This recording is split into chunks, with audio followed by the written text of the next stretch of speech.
Hello my dear students, welcome करता हूं मैं भारत पंचाली और केमिस्ट्री गुरुजी अगेन आप सबका।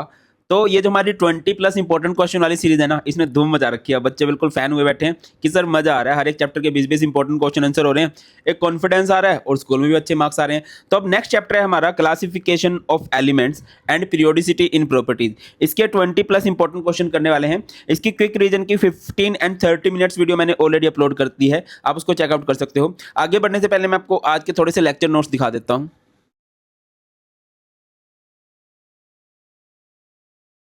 ये हमारे लेक्चर नोट्स होंगे जिनको हम इस वीडियो में यूज़ करने वाले हैं।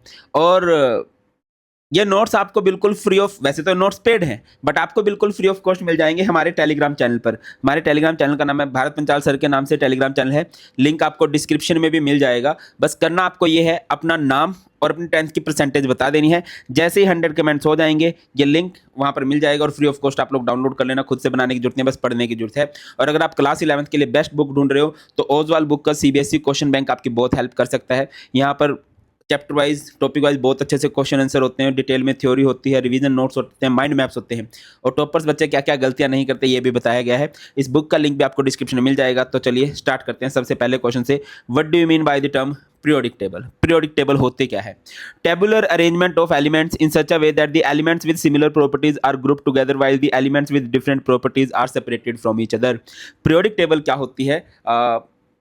बहुत सारे एलिमेंट्स लेने हैं, उनको ग्रुप्स में लगाना है और इस तरह से ग्रुप में लगाना है कि जिन एलिमेंट्स की प्रॉपर्टी एक जैसी है वो सब एक ग्रुप में आए, है ना। Elements with similar properties are group together और जिनकी प्रॉपर्टीज अलग होगी वो अलग ग्रुप में होंगी। जैसे आपको पता होगा ग्रुप 1 को बोलते हैं अल्कली मेटल, तो सारी अल्कली मेटल एक जगह, फिर सारी अल्कलाइन अर्थ मेटल एक जगह, सारे के सारे हैलोजेंस एक जगह, सारी की सारी नोबल गैसेज एक जगह। इस तरह से पीरियोडिक टेबल बनाई गई है।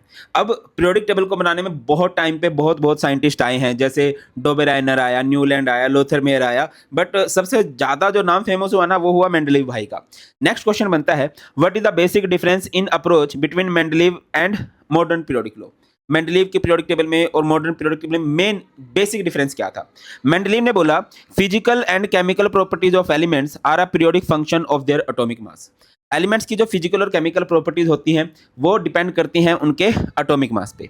और मॉडर्न पीरियोडिक टेबल में हम लोग क्या पढ़ते हैं? Physical and chemical properties of elements are a periodic function of their atomic number. Modern periodic table में हम क्या मान के चलते हैं कि एटॉमिक नंबर पे डिपेंड करती है और पहले हम लोग क्या मानते थे? एटॉमिक मास पे डिपेंड करती है। नेक्स्ट क्वेश्चन पे चलते हैं। Write a note on covalent radii, metallic radii, van der Waals radii. देखो एटॉमिक रेडियस क्या होता है? जैसे कि न्यूक्लियस है, न्यूक्लियस के अराउंड में बहुत सारी शेल्स होती हैं। इन न्यूक्लियस के सेंटर से लेके बाहर की शेल तक का जो डिस्टेंस होता है ना, इस डिस्टेंस को बोलते हैं आर, एटॉमिक रेडियस। अब कोवेलेंट रेडियस क्या होता है? Half of the distance between the nuclei of two covalently bonded atom. दो कोवेलेंटली बॉन्डेड एटम है ना, इस तरह से होंगे, ये ओवरलैप कर जाते हैं।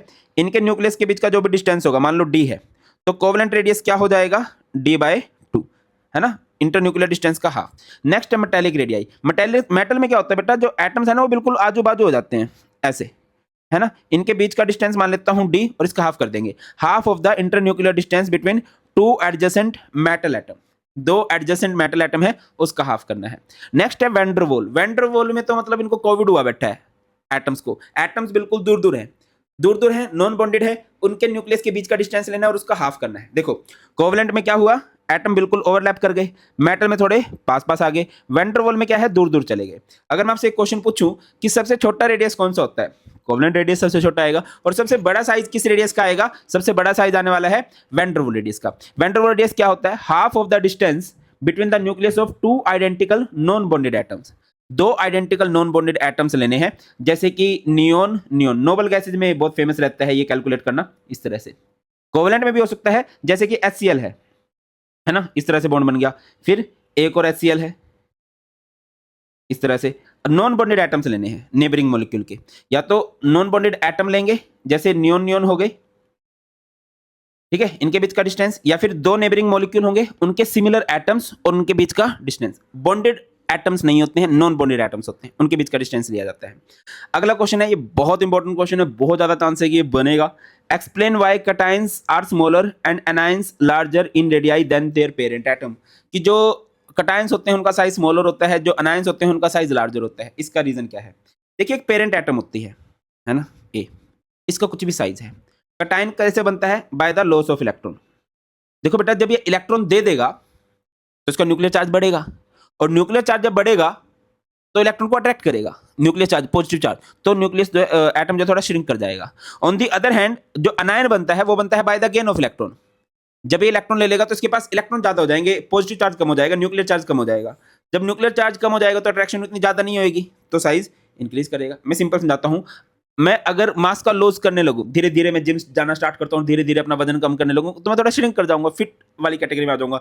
और ऐसे ही अगर मैं गेन करता रहूंगा, है ना, तो साइज लार्ज हो जाएगा। कटायन लॉस ऑफ इलेक्ट्रॉन से बनता है तो उसका साइज स्मॉलर होता है, अनायन by the gain of electron बनता है। प्रॉपर रीजन क्या होता है, बुकिश लैंग्वेज क्या है उसको समझने की कोशिश करते हैं।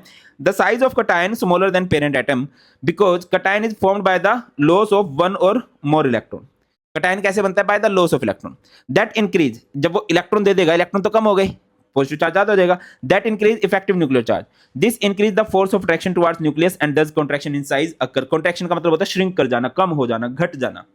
On the other hand the size of anion is always greater than parent atom, atom anion का साइज ज्यादा होगा, because anions are formed by gain of one or more electron। anions कैसे बनते हैं, इलेक्ट्रॉन्स के गेन से, जिसकी वजह से क्या हो जाएगा, decrease the effective nuclear charge, nuclear charge कम हो जाएगा, पॉजिटिव चार्ज कम हो जाएगा, that decrease the force of attraction, force of attraction कम होगी towards nucleus and thus expansion in size occurs, size जो है एक्सपेंड कर जाएगा।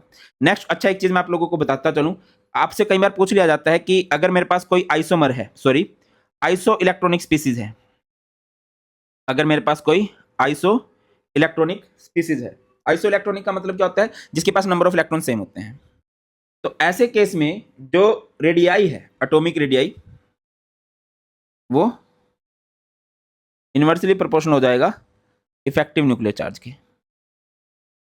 जिसका न्यूक्लियर चार्ज कम होगा उसका साइज ज्यादा होगा, और जिसका न्यूक्लियर चार्ज ज्यादा होगा उसका साइज कम होगा। रिपीट कर रहा हूं, जिसका न्यूक्लियर चार्ज ज्यादा साइज कम, जिसका न्यूक्लियर चार्ज कम उसका साइज ज्यादा, तो ये इफेक्टिव न्यूक्लियर चार्ज के इनवर्सली प्रोपोर्शनल होता है।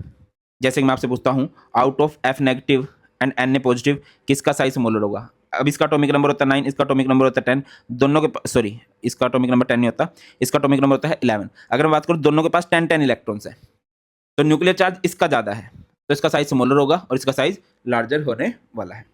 आगे मूव करो, what do you mean by ionisation energy and successive ionisation energy. Ionisation energy क्या होती है, the amount of energy required to remove outermost electron from an isolated gaseous atom. एक atom है ना, उसमें से अगर आपने इलेक्ट्रॉन को बाहर निकालना है, तो इलेक्ट्रॉन ऐसे तो बाहर नहीं आएगा, न्यूक्लियस इसको अपनी तरफ खींच रहा होगा, तो इलेक्ट्रॉन को बाहर निकालने के लिए मुझे जिस एनर्जी की रिक्वायरमेंट होती है, that energy is known as ionisation energy. जैसे आपको दिखा रहा है एक मेटल एटम है, मैं इसको एनर्जी दूंगा तो इसमें से इलेक्ट्रॉन बाहर निकाल लिया जाएगा। सक्सेसिव आयनाइजेशन एनर्जी क्या होती है, जब आप इसमें से बार बार इलेक्ट्रॉन निकाल लोगे, 1 2 3 इस तरह से इलेक्ट्रॉन निकालना चाहो, the amount of energy is required to remove first, second and third electron from isolated gaseous atom. Metal है, एनर्जी दी, इलेक्ट्रॉन निकाला, मेटल पे पॉजिटिव चार्ज आ गया, फिर और एनर्जी दी, एक और इलेक्ट्रॉन निकाल दिया, मेटल पे 2 पॉजिटिव चार्ज आ गया, फिर और एनर्जी दी, एक और इलेक्ट्रॉन निकाल दिया, मेटल पे 3 पॉजिटिव चार्ज आ गया। एक चीज मैं आपको बताता चलूं कि पहले के बाद दूसरा इलेक्ट्रॉन निकालना मुश्किल होगा, दूसरे के बाद तीसरा इलेक्ट्रॉन निकालना और मुश्किल होगा। सर ऐसा क्यों होता है, पॉजिटिव चार्ज बढ़ रहा है ना, पॉजिटिव चार्ज बढ़ेगा तो अट्रैक्शन बहुत बढ़ेगी, अट्रैक्शन बढ़ेगी तो इलेक्ट्रॉन को निकालना मुश्किल होता जाएगा। अगला क्वेश्चन है, second ionisation energy of sodium is higher than magnesium. इसको थोड़ा सा मैं समझा देता हूं।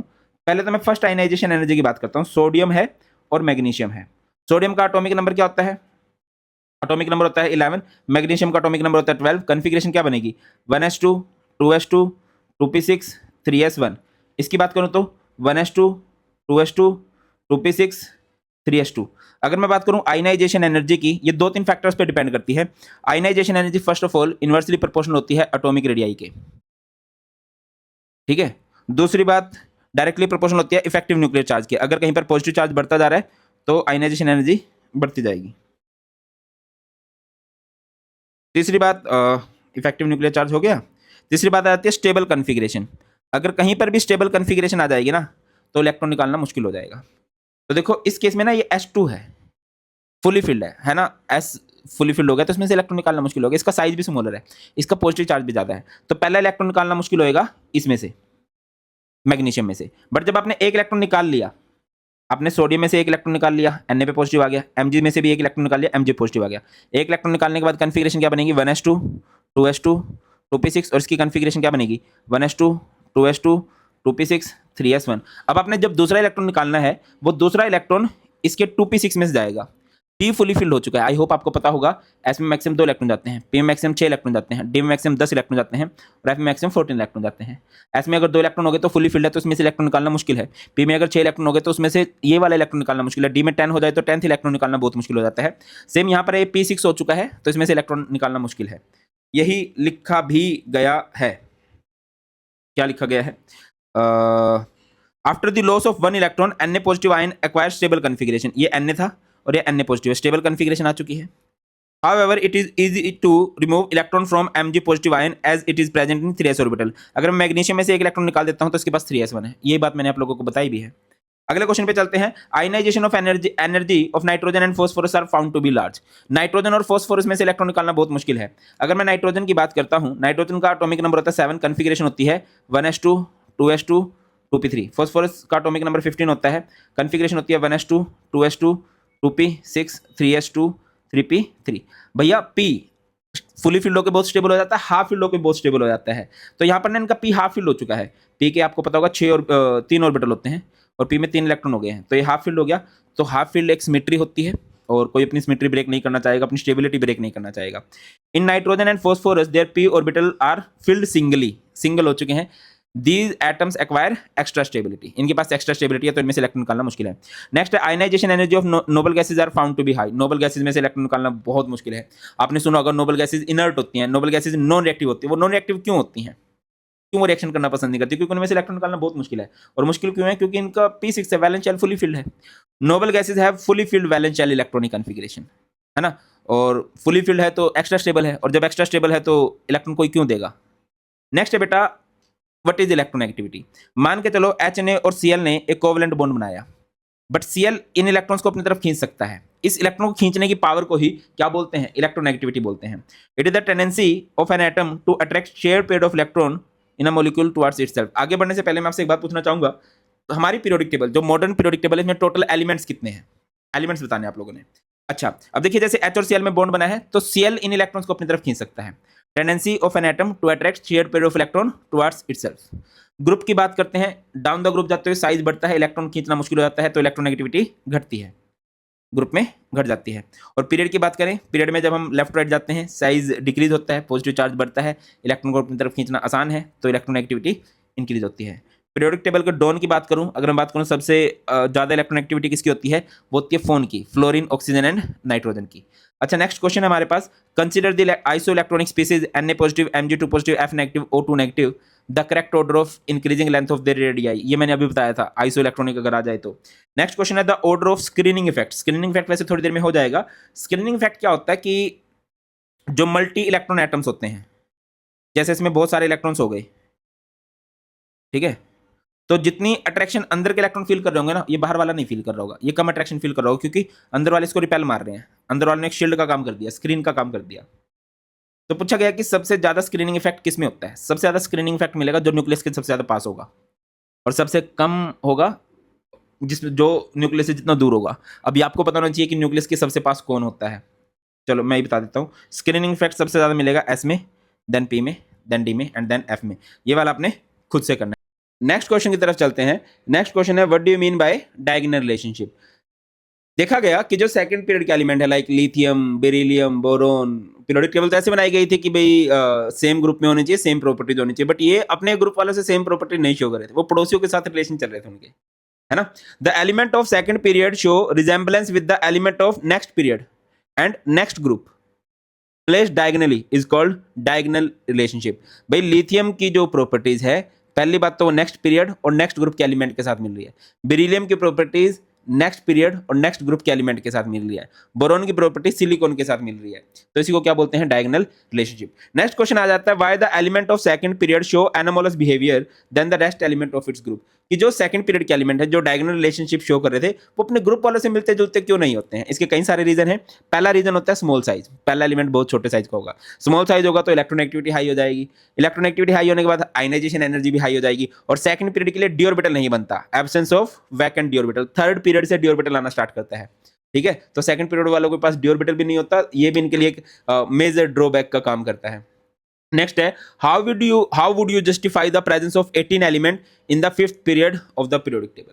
आई होप आप सबको कॉन्फ़िगरेशन आती है। इस तरह से होते हैं ना ये जब किया जाता है, तो ऑर्डर लिखते हैं 1s 2s, है ना। S2s अगर आप एक पैटर्न बनाओ, S2s अगर आप एक पैटर्न बनाओ तो आप देखो जैसे कि ये होता है हमारा फर्स्ट पीरियड, ये होता है 2s 2p का सेकंड पीरियड। S2s बनाना है ना, ये इस एस तक, फिर ये अगले एस तक 3s 3p, ये थर्ड पीरियड है। 4s 3d 4p, ये हमारा फोर्थ पीरियड है। 5s 4d 5p, ये हमारा फिफ्थ पीरियड है। 6s 4f 5d 6p, ये हमारा सिक्स पीरियड है। 7s 5f 6d 7p, ये हमारा सेवंथ पीरियड है। अगर आप कॉन्फ़िगरेशन करोगे S2S बना लेना, ये इस तरह से पीरियड्स बन जाएंगे।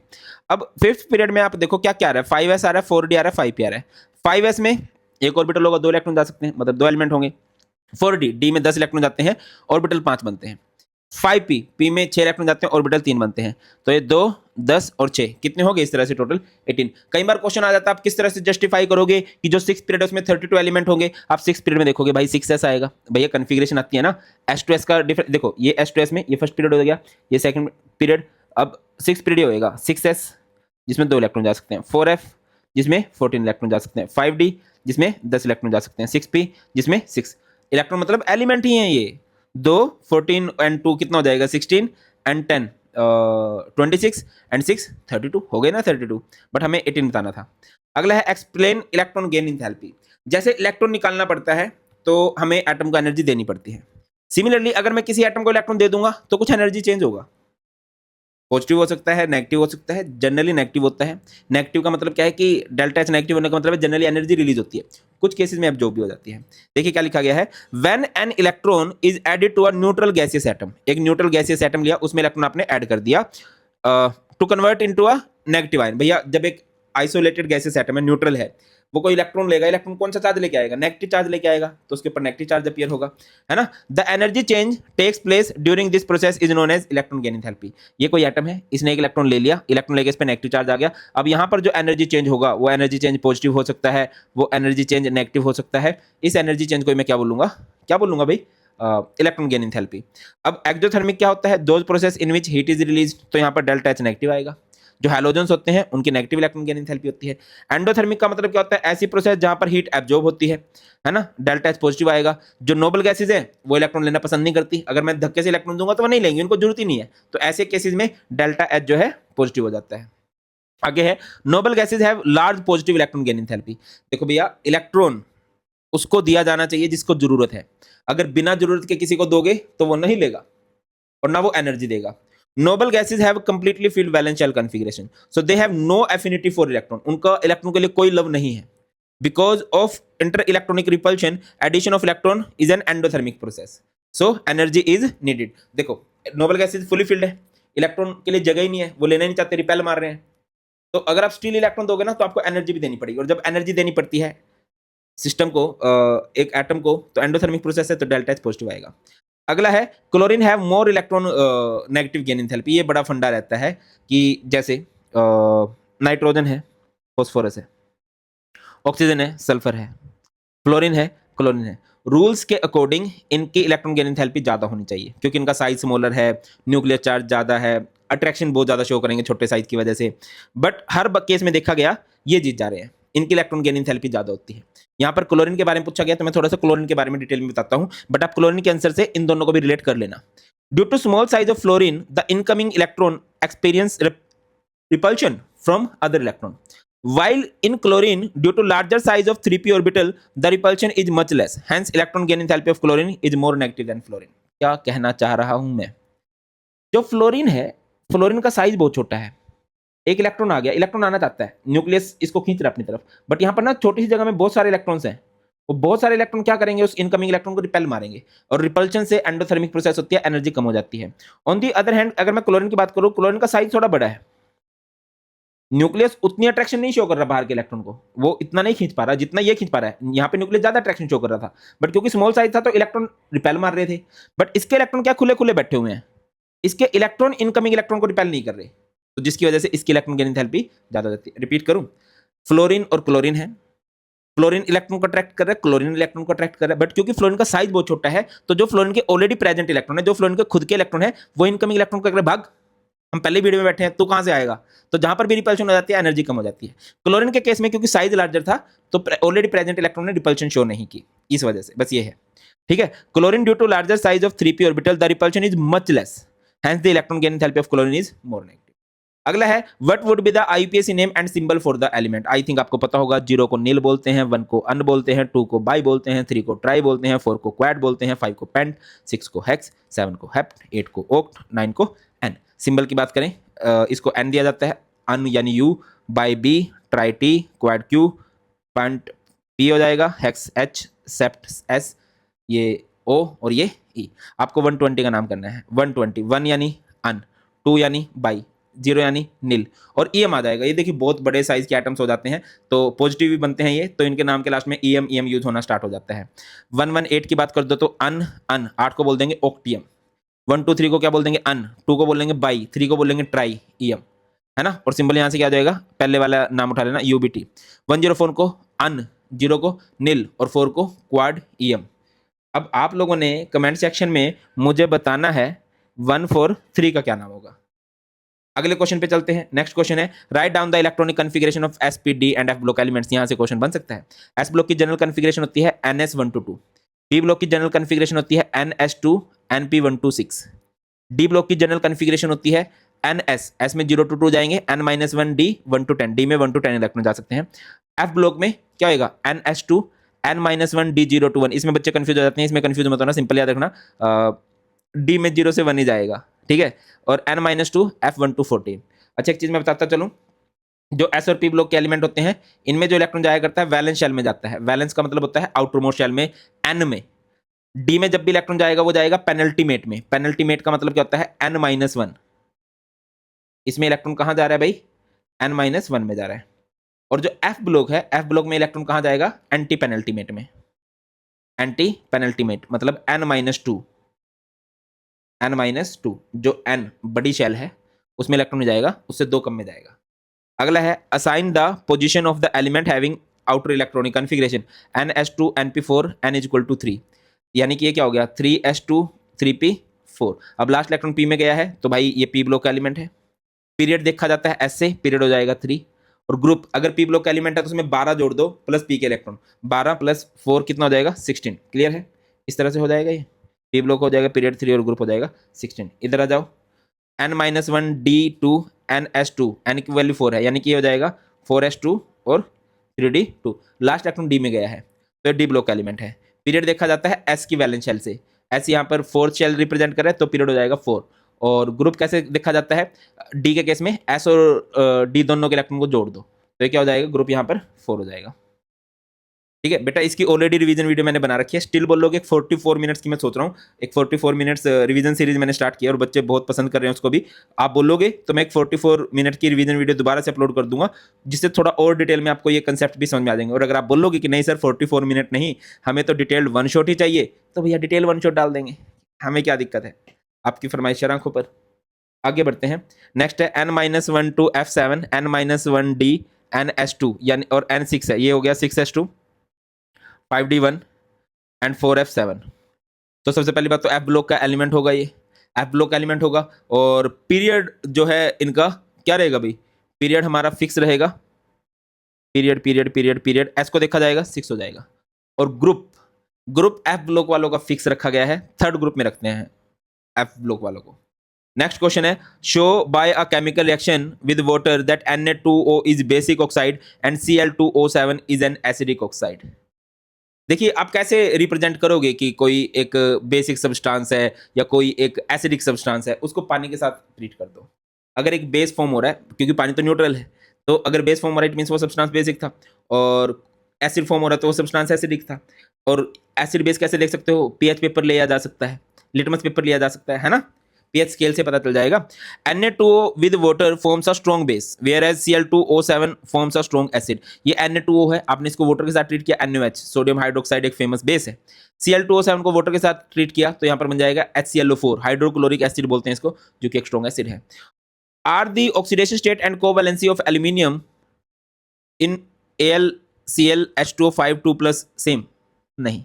अच्छा कोवैलेंसी क्या होती है, किसी ने कितने मैक्सिमम कोवैलेंट बॉन्ड बनाए हैं। ऑक्सीडेशन स्टेट इसको याद रख लेना, वैसे तो 12th क्लास में आप सीखोगे, स्टिल मैं याद करा देता हूँ। एल्यूमिनियम को एक्स मान लोगे, क्लोरीन पे -1 चार्ज होता है, H2O5 में H2O पे 0 चार्ज होता है और ऊपर +2 चार्ज है। तो x इज इक्वल टू आ जाएगा यहाँ से 3, तो इसकी ऑक्सीडेशन स्टेट कितनी हो जाएगी, ऑक्सीडेशन स्टेट इसकी हो जाएगी 3। और अगर मैं बात करता हूँ कोवैलेंसी की, इसने कितने कोवैलेंट बॉन्ड बनाए हैं भाई, इसने कोवैलेंट बॉन्ड बनाए हैं यहाँ पर 6, है ना, यहाँ पर ध्यान दो, एक बॉन्ड इसका Cl के साथ और 5 बॉन्ड इसके H2O के साथ हो रहे, तो इसकी कोवैलेंसी हो जाएगी 6। नेक्स्ट क्वेश्चन है the element with atomic number 57 belongs to, अब इसके लिए तो आपको कॉन्फ़िगरेशन करनी पड़ेगी तब आप बता पाओगे, है ना। अगला है the last element of the P block in 6 period is represented by the outermost electronic configuration. Last element of P block का लास्ट एलिमेंट यानी कि नोबल गैसेज में देखना है आपने, नोबल गैसेज का 6th पीरियड आपने देखना है, बताओ भाई कौन से वाली कॉन्फ़िगरेशन होगी, बहुत ईजी है, कॉन्फ़िगरेशन आती होगी तो बहुत ईजिली आप कर सकते हो। नेक्स्ट क्वेश्चन की तरफ चलते हैं। नेक्स्ट क्वेश्चन है हमारे पास, consider the following species N3 negative, oxygen 2 negative, F negative, ये कुछ है, what is common in them, बताओ भाई क्या कॉमन है। अगर मैं आपको बताता चलूं, मैं इसको थोड़ा सा ऊपर एक बार दोबारा से लिख देता हूं,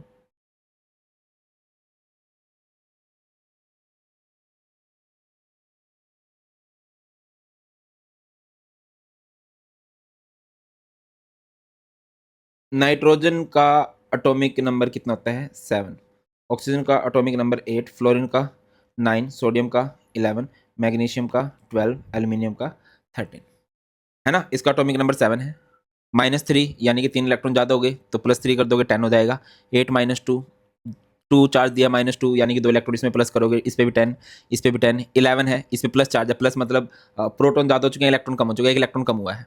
देखो माइनस होता है तो इलेक्ट्रॉन प्लस करते हैं, प्लस होता है तो इलेक्ट्रॉन माइनस करते हैं, इस पे एक प्लस है यानी कि 1 इलेक्ट्रॉन माइनस कर दोगे तो इसके पास भी 10, इस पे 12 है, +2 यानी -2 करोगे 10। तो इन सब में क्या कॉमन है, the species given above are isoelectronic species, all these species have same number of electrons, और वो इलेक्ट्रॉन्स कितने हैं 10। Arrange them in order of increasing ionic radii, मैंने आपको रेडियाई का सीन बता दिया था कि एटॉमिक रेडियाई जो है इन्वर्सली प्रोपोर्शनल होता है इफेक्टिव न्यूक्लियर चार्ज के, तो इसका न्यूक्लियर चार्ज सबसे ज्यादा है तो इसका साइज सबसे स्मॉलर होगा, इसका न्यूक्लियर चार्ज सबसे कम है तो इसका साइज सबसे ज्यादा हो जाएगा। नेक्स्ट क्वेश्चन है among the second period element the actual ionization energies are in the order, ये ऑर्डर है, एक रेगुलर सा पैटर्न नहीं है।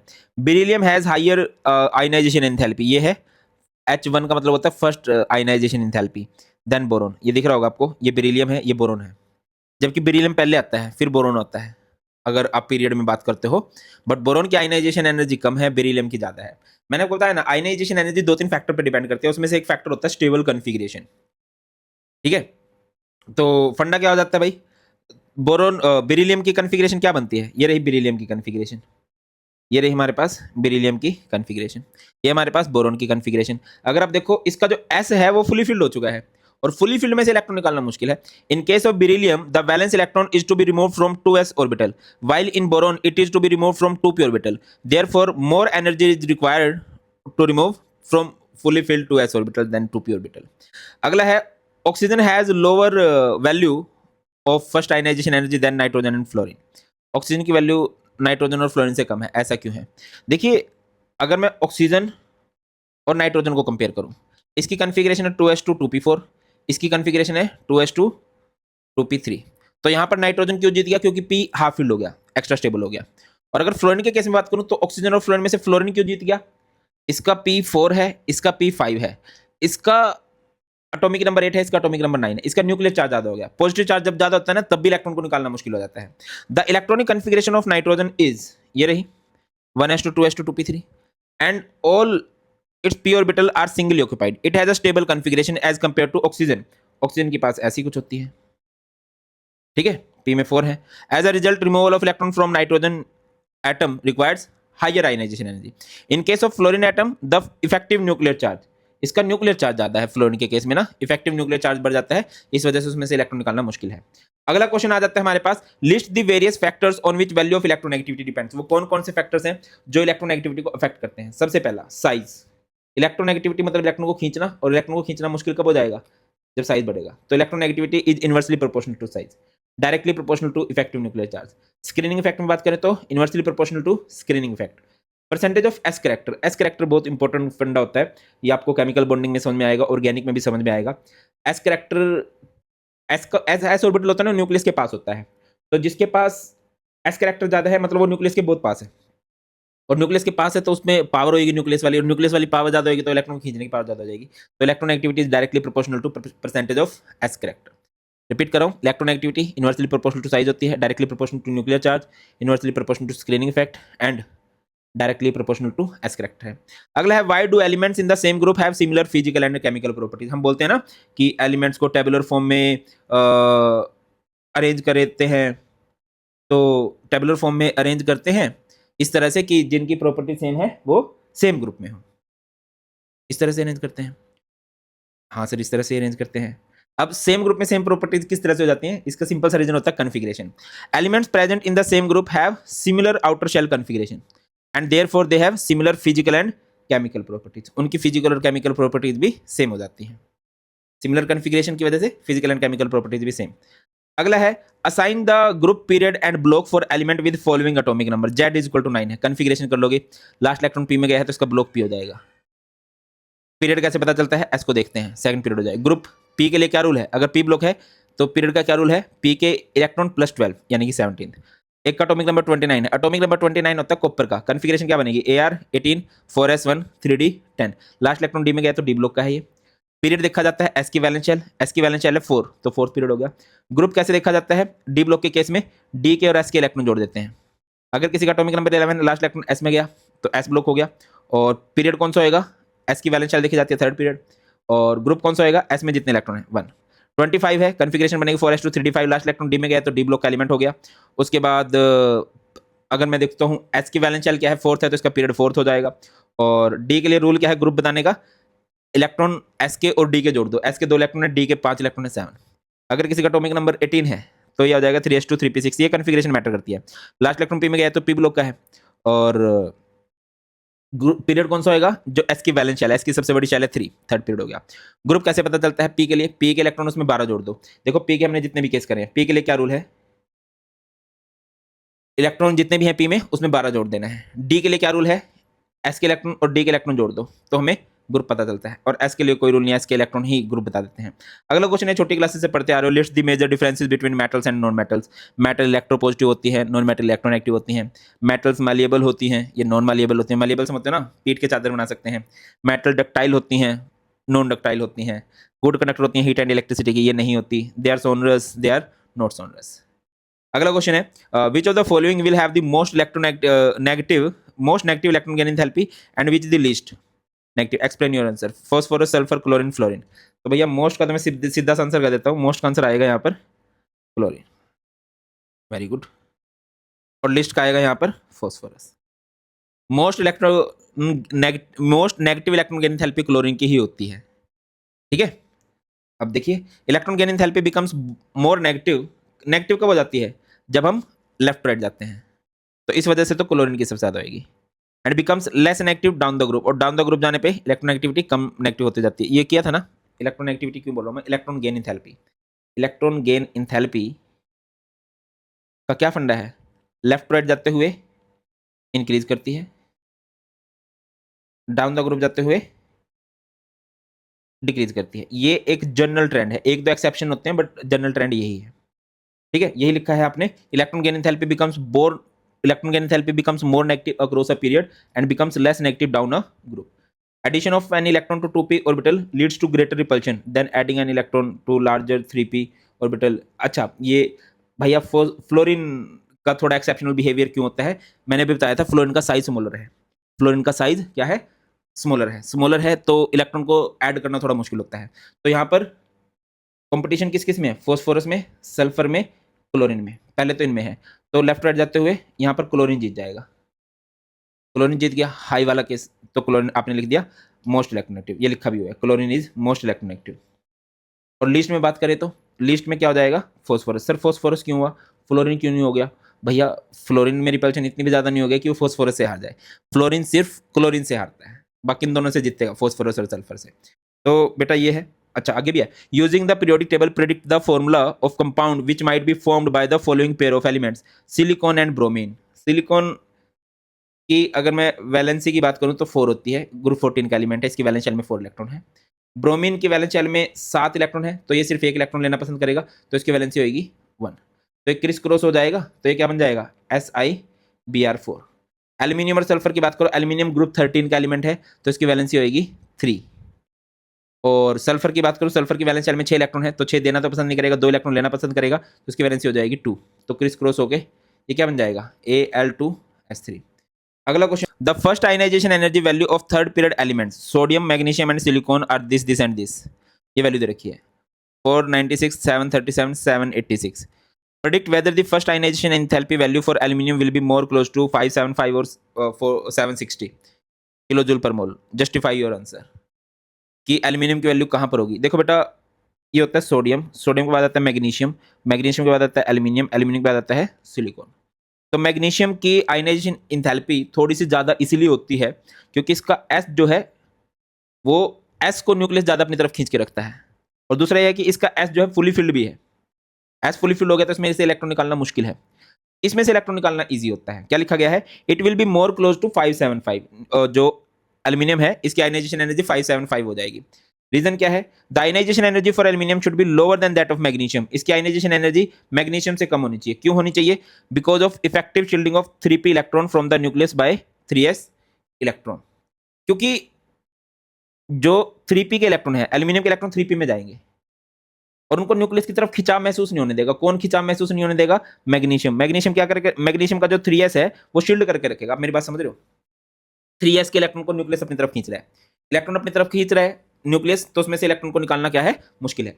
जबकि एल्यूमिनियम, एल्यूमिनियम के इलेक्ट्रॉन अट्रैक्शन ही फील नहीं कर रहे न्यूक्लियस की तरफ, क्योंकि शील्डिंग लगा दी है। किसने शील्डिंग लगा दी है, 3s के इलेक्ट्रॉन। शील्डिंग समझते हो ना, स्क्रीन लगा दी है कि 3p के इलेक्ट्रॉन अंदर जा ही नहीं पा रहे, अट्रैक्शन फील ही नहीं कर पा रहे। और जब इलेक्ट्रॉन अट्रैक्शन ही फील करेंगे एल्यूमिनियम वाले, तो उनको निकालना ईजी है। मैग्नीशियम के इलेक्ट्रॉन को निकालना मुश्किल है क्योंकि वो न्यूक्लियस के पास है।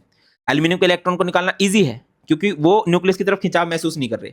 उनको खिंचाव महसूस करने से कौन रोक रहा है, 3s के इलेक्ट्रॉन। ये इसका रीजन है। चलो, the element in which electrons are progressively filled in 4f orbitals. मैं आपको बता देता हूँ, f की 2 सीरीज होती हैं, एक होती है 4f, एक होती है 5f।